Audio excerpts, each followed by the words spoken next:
Bernafas dengan lega adalah hal yang patut kita syukuri. Bayangkan kalau bernafas saja susah. Nah, apalagi kalau penyebabnya adalah hidung tersumbat. Di segmen kali ini, Hidup Sehat bersama saya, Dr. Ekles, akan membahas mengenai yang namanya hidung tersumbat bersama dengan Dr. Mirta, spesialis THT konsultan.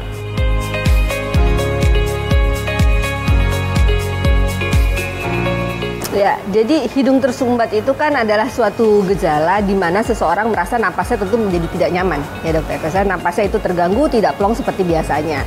Nah, tentu itu mengganggu seseorang karena itu merupakan suatu hal yang vital. Kita tahu bahwa ketika kita bernapas, itu seseorang pengennya tuh refleks aja, enak, lega, napasnya tidak ada hambatan, plong. Gitu. Makanya kalau ada sesuatu yang menyebabkan udara yang lewat dari hidung itu menjadi terganggu, tentu seseorang akan mengeluh adanya tersumbat. Ya, tentu itu mengganggu kualitas hidup. Apa saja sih hidung tersumbat itu, dokter? Diakibatkan oleh apa saja? Karena ada orang yang nanya nih, Dokter Ekles, beda nggak hidung tersumbat sama hidung mampet gitu? Oke, sebenarnya sih itu cuman masalah penyebutan ya, masalah nomenklaturnya aja, cara katanya. Ya, sebenarnya kan bahasa Indonesianya itu adalah tersumbat ya. Mungkin mampet itu adalah suatu bahasa yang biasa dipakai oleh masyarakat. Nah, intinya adalah kan tadi seperti sudah dikatakan, kalau ada udara yang melewati hidung mengalami gangguan atau sumbatan yang tidak pada sebagaimana mestinya, tentu akan menyebabkan keluhan tersumbat. Benar. Nah, itu mulai dari berbagai macam-macam, dok. Bisa dari mulai emang dia ada infeksi, ya, misalnya infeksi itu bisa ada cuman pilek-pilek biasa, bisa sinusitis gitu ya, ataupun juga infeksi lainnya yang lebih berat misalnya ada peradangan yang kronis, abses atau apa ya, itu pas pokoknya sesuatu yang menyumbat si lubang hidung itu untuk bernapas, itu seorang ngerasa tersumbat. Jadi yang selanjutnya antara lain selain tadi kan infeksi ya, yang kedua misalnya trauma.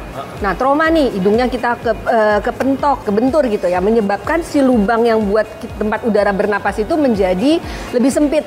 Nah, itu kan bisa terjadi itu, dok. Jadi 2 trauma. Nah, sekarang apa lagi nih, dok? Yang ketiga. Yang ketiga tuh misalnya ada sumbatan karena ada sesuatu yang normalnya tuh nggak ada. Misalnya dia ada tumor gitu ya, ada daging yang tumbuh gitu ya. Sesuatu yang normalnya tidak ada menjadi ada. Itu tentu bisa menyebabkan itu. Nah, jadi harus diperiksa sih seseorang, sumbatannya kenapa sih gitu. Dan ternyata banyak faktor ya, ada infeksi, banyak faktor. Apa tadi? Trauma. Ada trauma, ada juga sesuatu yang tumbuh ya. Misalnya ada tumor, kelainan tertentu ya.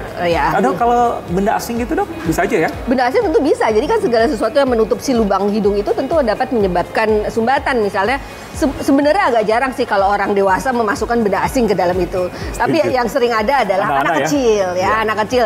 Nah, anak kecil juga kan cenderungnya jarang ya mengeluhkan aku hidungnya tersumbat gitu. Tapi kalau ada emang benar ceritanya kemasukan sesuatu ke dalam hidung, keluhan yang ada adalah si orang tuanya biasanya kalau udah ada di dalam hidung tuh sekitar 2-3 hari itu akan bau busuk tuh.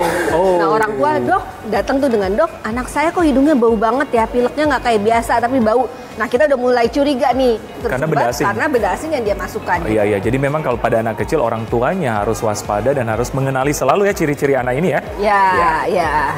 Dokter Mirta, ini ada kasus yang terjadi mengalami hidung tersumbat secara terus-menerus sehingga suaranya menjadi farau, sangau, tidak nyaman. Nah, apa sih yang terjadi pada kasus pasien seperti ini, dokter? Oke, jadi kita harus pahamin lagi nih, hidung tuh fungsinya selain emang buat bernapas, hidung dan sinus paranasal ya merupakan tempat resonansi. Dimana kalau misalnya ada sesuatu di dalam hidung atau di dalam sinus paranasal, misalnya ada sinusitis atau apa, itu tentu akan mengganggu resonansi. Resonansi itu kayak apa sih? Jadi dokter bayangin, kalau dokter lagi pilek, tentu suaranya akan berubah kan? Suara berubah karena ada sesuatu yang di dalam hidung karena kongesti atau bengkak karena udem daerah di dalam mukosa hidung, itu kita sebut suaranya sengau. Ya, atau kadang-kadang juga anak kecil yang kan amandel tuh ada yang di tenggorokan, ada yang di belakang tenggorokan, atau kita sebut sebagai adenoid. Nah, itu juga suaranya bisa menyebabkan sengau. Jadi segala sesuatu yang menyumbat itu selain mengeluhkan seorang merasa hidungnya tersumbat, tapi juga suaranya jadi berubah. Berubah ya? Ya, perubahan suara itu sebenarnya kita sebagai dokter itu bisa menganalisis ya. Apakah suaranya berubah itu karena sumbatan di dalam hidung atau suaranya berubah karena sesuatu di tenggorok, itu lain lagi. Jenis suara perubahannya itu lain lagi. Benar. Ya, suara yang berubah itu kita sebut istilahnya dysphonia ya. Pokoknya suara yang berubah. Nah, untuk sengau itu biasanya adalah gejala lain yang ditimbulkan selain hidung tersumbat. Kalau ada sesuatu dalam hidung, seseorang itu akan timbul jadinya sengau. Oke, nah dokter, berkaitan dengan itu, berapa lama sih yang disarankan pada pemirsa di rumah? Oke, saya mengalami hidung tersumbat 1 minggu harus langsung ke dokter atau harus langsung minum obat. Itu berapa lama dianjurkan? Untuk kira-kira tuh kalau hidung tersumbat terus misalnya udah 1 minggu tersumbat terus kan biasanya ada pilek-pilek. Karena pasien belum tentu sih ngerasa pilek ya. Kalau sinusitis tuh dia nggak bilangnya dia nggak pilek, cuman dia ngerasa ada di tenggoroknya ada kayak reak terus gitu ya. Nah kalau di tenggorok ada reak terus itu biasanya sebenarnya itu pilek, tapi pileknya emang tidak ke depan, tapi dia ada aliran atau sistem pembersihan di dalam hidung yang emang buangnya tuh ke belakang. Makanya pasien ngerasanya cuma Iya. Kan normalnya orang normal tuh nggak ada seperti itu. Jadi berarti itu dia sebenarnya ada mengalami gangguan. Ada gangguan. Nah itu yang sebaiknya harus ke dokter ya. Nah ini kadang-kadang kalau kita sepelekan, karena mungkin flu, hidung tersumbat ya setiap hari kita bisa, semua orang sudah mengalami ya. Kadang-kadang kita sepelekan dan ini harus diwaspadai dan wajib kontrol ke dokter ya. Dokter Wita, ini ada kasus yang lucu nih, berada di masyarakat yang sering ditanyakan, dan mungkin ini sering terjadi dokter.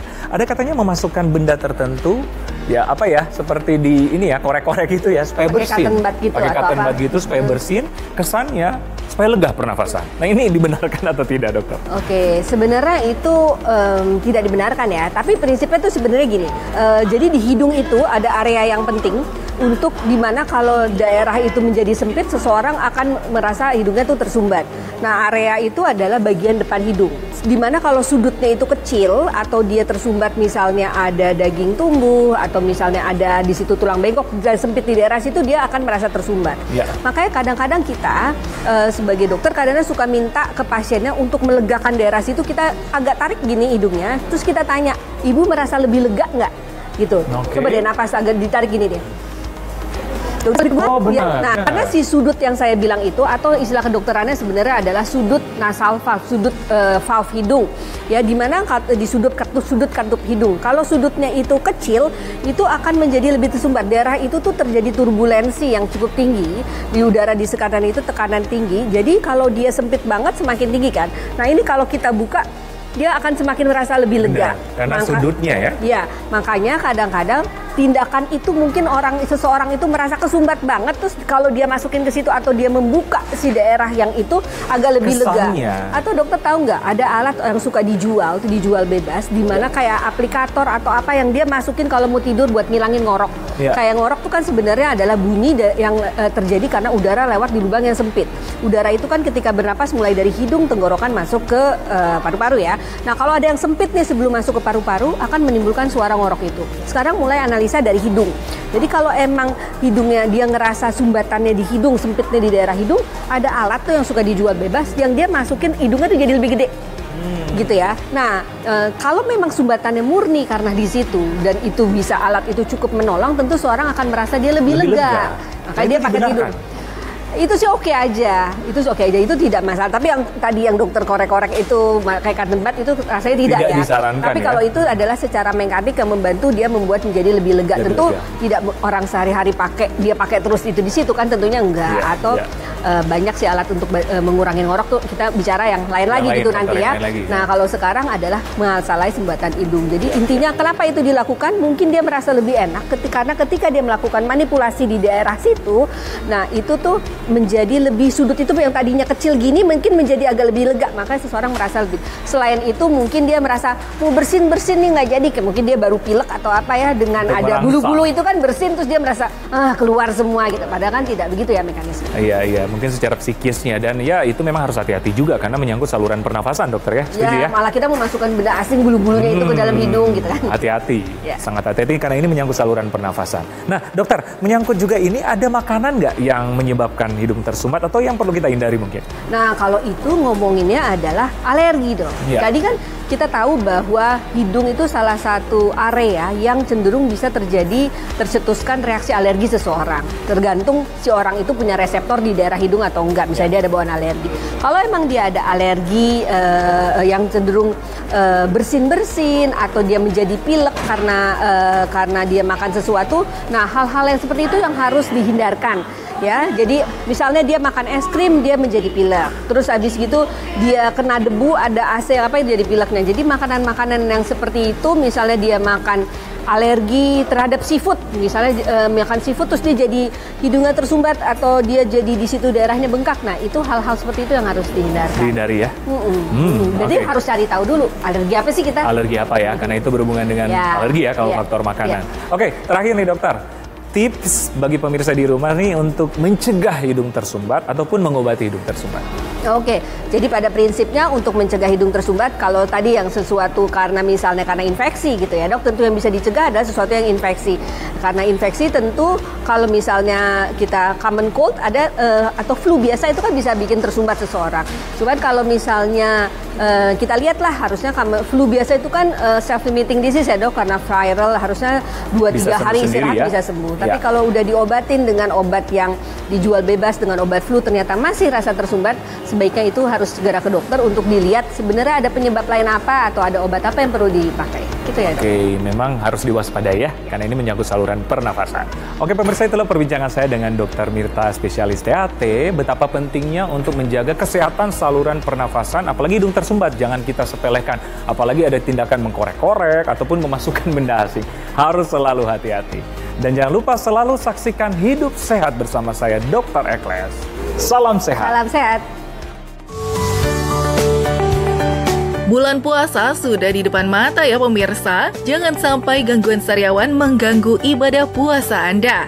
Bagaimana menghindari gangguan sariawan saat berpuasa? Saksikan setelah yang satu ini. Tetap di Hidup Sehat bersama Dr. Ekles.